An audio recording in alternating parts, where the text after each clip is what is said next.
Right, so let's move on. Somebody has asked, what's your take on the 10 qiraat? Okay, the 10 qiraat are,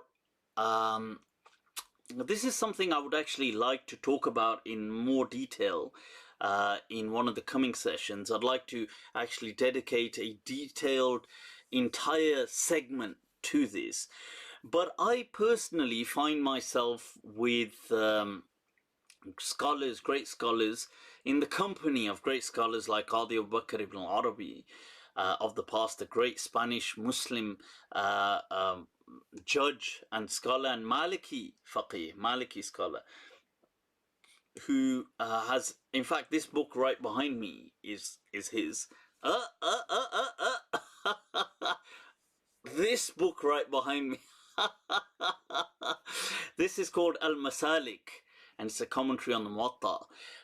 That's his, amongst a few others up there as well. Now, so he highlights in one of his books that really these 10 qira'at like this are not, this is all, this is not what people think it is. The Quran is simply just one, but the rasm just allows people to be able to read it in slightly different ways. And people have done that. And it's had that flexibility, that's all. This thing of the 10 qira'at that people have made, or more popularly, it's the 7. This was actually popularized by Ibn Mujahid initially, who popularizes the 7.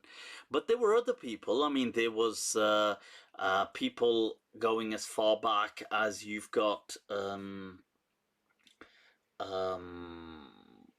Qasim, you've got Abu Ubaid, who had highlighted, I believe, about 20 different qira'at. Tabari had done a similar thing, about 20 odd different qira'at. You've got other people that have come along that have highlighted up to 50 even qira'at. Not that many people paid attention to them, but they highlighted these. Now, what seems to happen is definitely post Abu Amr ad-Dani in his book. He has 2 books on qira'at. In one, he doesn't really go into much detail. In the other, he does. He seems to push this, that the 7 eponymous. Eponymous.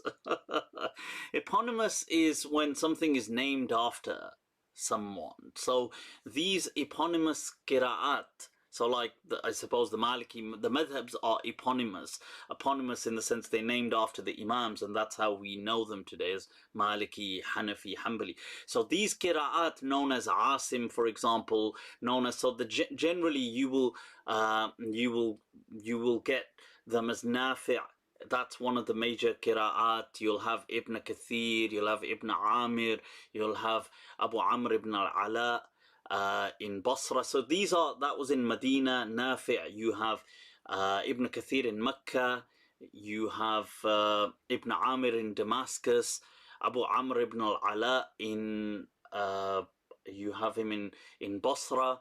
Then you have this Asim, you have in Kufa, you have 3 from Kufa. So you have Hamza and also Kisa'i. So now these are the 7 eponymous qira'at, and then you have two people transmitting from each one of these. So it turns into 14, but this became known as the 2 Rawi canon.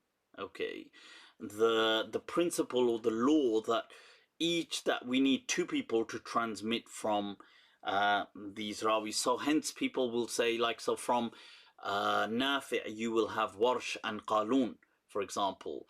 From so like that, you have different you get these people who are transmitting from these different Qurra.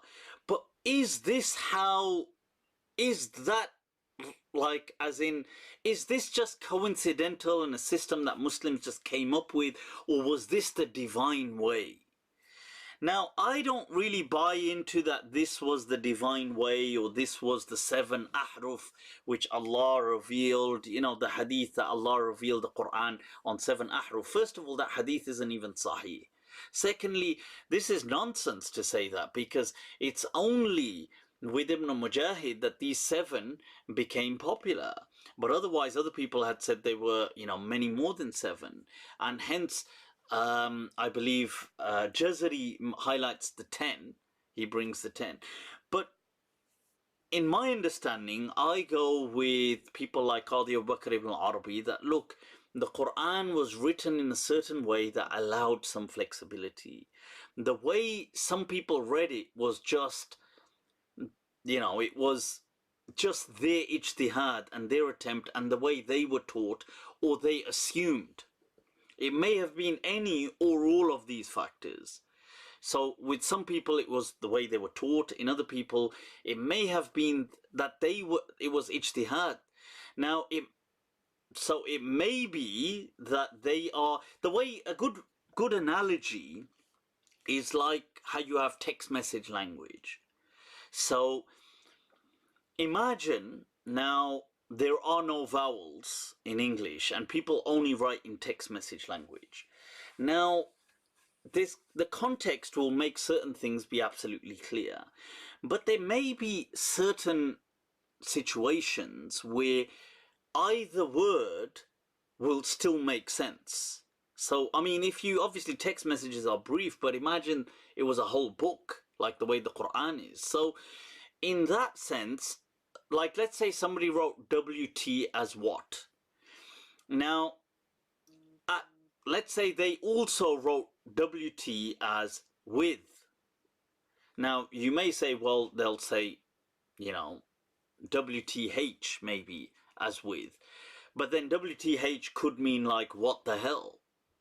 So, now you would say, yes, but I would be able to tell by the context. Now that's fine, but there may be a certain point where both actually fit in and they both make sense. So it's a bit like that. I mean, that's a poor analogy, I accept that, but it's an analogy where I'm giving you some frame of reference so it can make some sense. Now, that's what it was. So they have the rasam of the Quran, which allows certain variations. Now, all of this that you have, these 10, whether it's 20, whether it's 25, whether it's 7, these are all variations of the same one transmission of the Quran. These are not the 7, okay, that people say. That's in my understanding. That's what people like Qadi Abu Bakr ibn Arabi highlight, and I find myself in line with that. But I will like to, and this is, I believe, also somebody asked about Javed Ghamidi Saab. I believe this is also his opinion, and this is what he has said, or he said something along these lines. Maybe not exactly how I just said it, but yeah. So I hope that makes some sense. I will like to, in the future, give a whole, dedicate an entire discussion to it.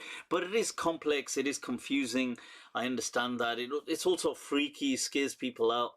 I get that as well. So, I mean, it's something that has to be handled tactfully and comprehensively at the same time. Cool.